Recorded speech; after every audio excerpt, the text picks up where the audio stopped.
Hey, everybody. So, my word for 2022 is perseverance. So, um, so let's get started. Actually, what I want to talk to you about today is the 7 challenges you will face as an entrepreneur and why perseverance is the key to your success. Okay, so let's get started.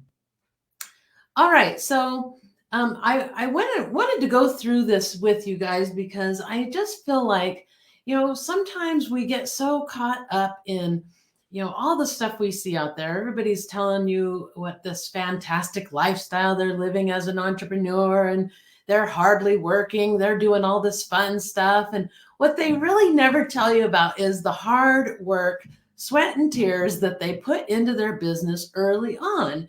And when we are beginning, we tend to compare ourselves with somebody else's middle or their successful state, right? And so I just wanted to point out that if you are a brand new entrepreneur, you are going to have challenges. And so let's take a look at what some of those challenges will be. The first one is obstacles. You're going to face obstacles no matter what, whether it's having technical issues, or having financial obstacles, or having time constraints, or even just trying to problem solve and figure out what exactly it is that you want to do, your niche, this. And there's so many different things that you're going to have obstacles on, and becoming a problem solver is going to help you to overcome those obstacles, right? If you think about yourself as an obstacle slayer. I've talked about that before. You're an obstacle slayer. You're the head problem solver of your business, right?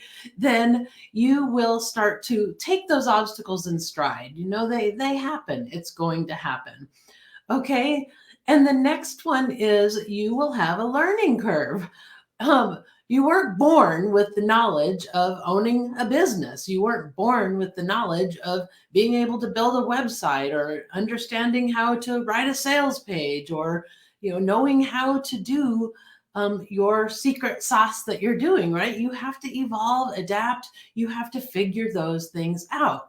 And that's one of the things that it's really interesting, because one of the things that I learned a long time ago, and all my years in IT, we had several people, of course, leave over the years, that kind of thing. And some people who had a large area of responsibility, our bosses would get really nervous about it, and they would want everybody, the person leaving, to transition everything they know to the person that's going to be taking over that work. And I recall seeing or saying to my boss at one time is, well, we don't need to transition it. I can read the code. If I need to know what, I know basically what this code is supposed to do. We've already talked about it. I can read the code and make sure it's doing that. So, and my colleague just looked at me like, yeah, exactly. But you don't get there overnight. You have to learn. There's a lot you have to learn. You're not born with that knowledge. And so being able to dive in, being brave about what you're doing, and just embrace the fact that you don't know everything, and learn as much as you possibly can. But here's the thing is, you want to make sure that you're learning, as you go, because there's just way too much to learn. Some of the things that are out there that you may think you need to learn now may not be things that you need to learn later, because it depends on your business model. It depends on, what you're going to be doing, how you're going to get your work out to your people. And so, you want to make sure that whatever you're learning as you go. You're learning at the time you're ready to apply it. We've talked about that before. And so then the next one is that you have to learn to be your own boss. Now, if you've never supervised anybody, you've never been a manager in any type of a job, that's a big learning curve. You have to learn how to not only be your own boss, but if you have a team, you have to learn how to be their boss. But stepping into that leadership role means that you have to be your own boss, right? You have to lead yourself. You have to lead your team. You have to make the decisions. You have to be, the problem solver. You have to be that pillar of strength when everybody else is freaking out. And so, and you might even find that you don't like being your own boss, that maybe it's not something that you can do. And so, there's nothing wrong with that. You could, hire somebody who could basically be your business manager and help you manage and know what to do. There's a lot of different ways you could mitigate that, but being your own boss is one of the challenges that you have to overcome, or that you have to face and overcome. The other thing is that your first attempt may flop. Let me say it again. Your first attempt may flop. And the reason why that is because you're learning. You're learning all the things that you have to do. You're learning how to write sales pages. You're learning how to make a sale. You're learning how to present your offer. You're learning all these things that you're learning. That first attempt may just flop, and that's okay. And that's the thing, that those people that talk about the six figures that are showing themselves in Hawaii, they're not telling you about all those years of flopping. They're telling you about maybe the last year when things finally came all together for them and it actually worked. And it was, it came together in such a way that it exploded, right? And so that's where you're going to be someday, even if you're not there now, as long as you persevere. The next one is that you have to find a suitable business model. And the reason why I say that is because there are so many different ways that you can present your business to the world, right? You can be a brick and mortar. You could start by working locally. You can be a consultant. Sorry, I can't talk. A consultant. You can be a coach. You can be a service provider. You can be, a product salesperson. But the other piece of that is, let's say you're a coach. Well, how are you going to present that to the world? Are you going to do a live challenge to get people in? Are you going to just, build your list and do something organically? You have to figure out what that business model is and what different types of streams of income that you're wanting to create with your business. And that all takes time.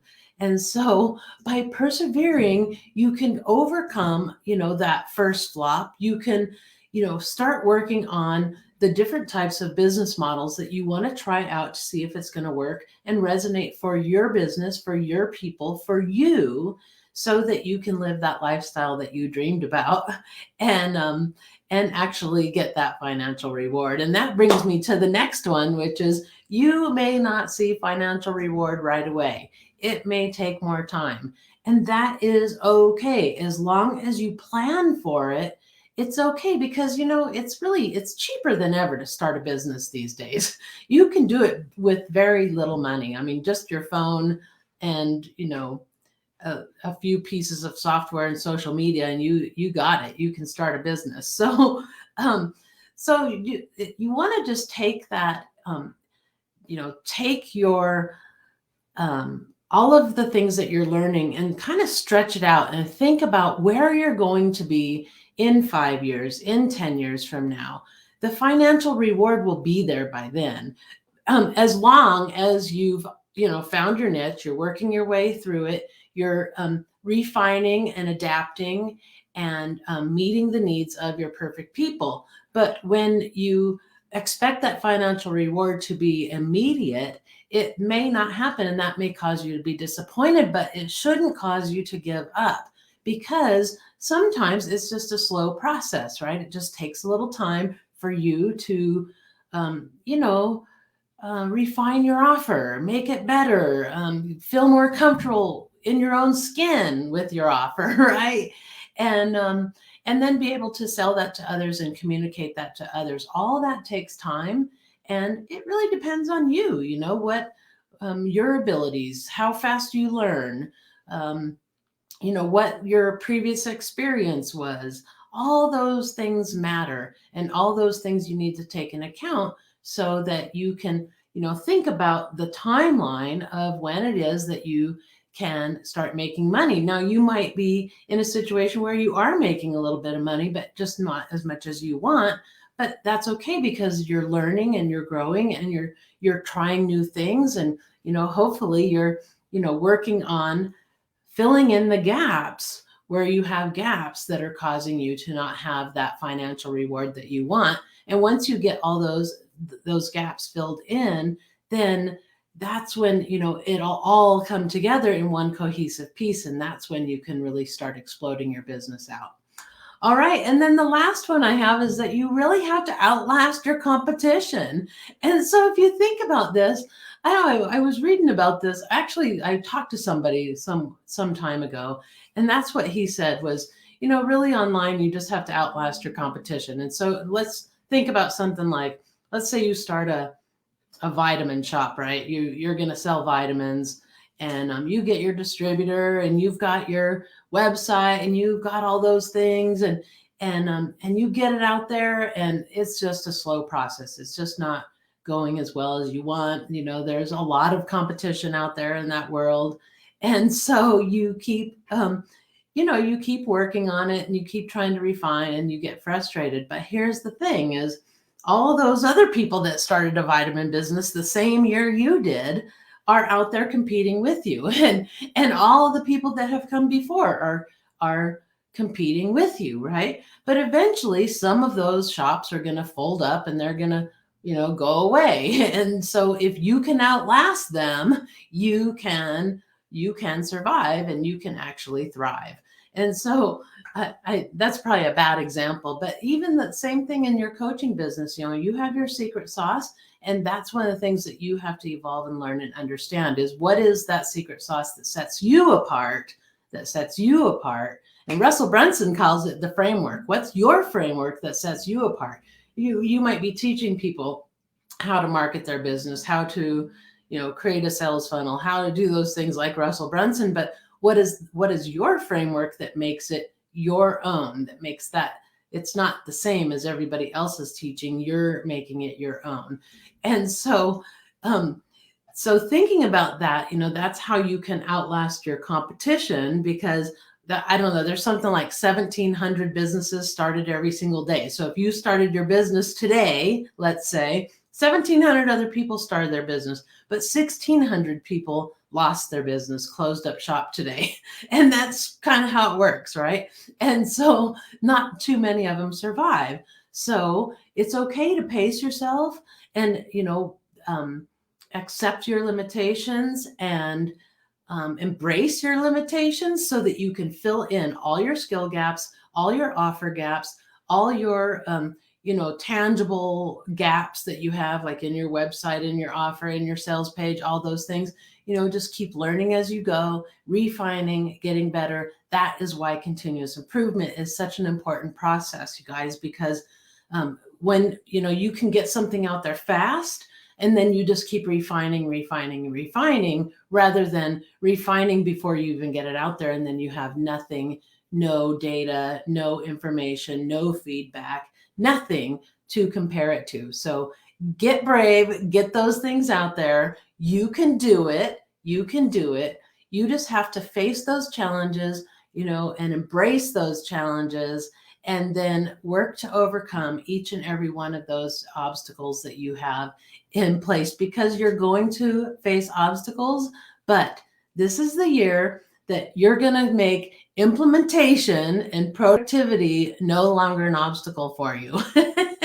So if you haven't joined the Take Charge of Your Time challenge, or the Take Charge of Your Biz challenge, or if you haven't done the Take Charge of Your Time, you can start there by taking charge of your time, taking charge of your business, getting your productivity and your desk management under control, because there's a lot to juggle as an entrepreneur. You're going to need to probably create content, all while working on projects and marketing and all those things that you're doing, and coaching your clients or whatever it is. And so you need to persevere. You need to figure out how to juggle everything, keep all the balls in the air, but you can do it. I promise you. Let me show you how. Hang out with me and I will show you how. And really join the Take Charge of Your Biz Challenge, because that is a life changer that can really make all the difference. It may be all you need to get this productivity down and get that that mindset going that you can face and overcome any obstacle. Any obstacle. Okay? All right, guys, you can do it. Okay? Here's to 2022. Let's do it. Bye.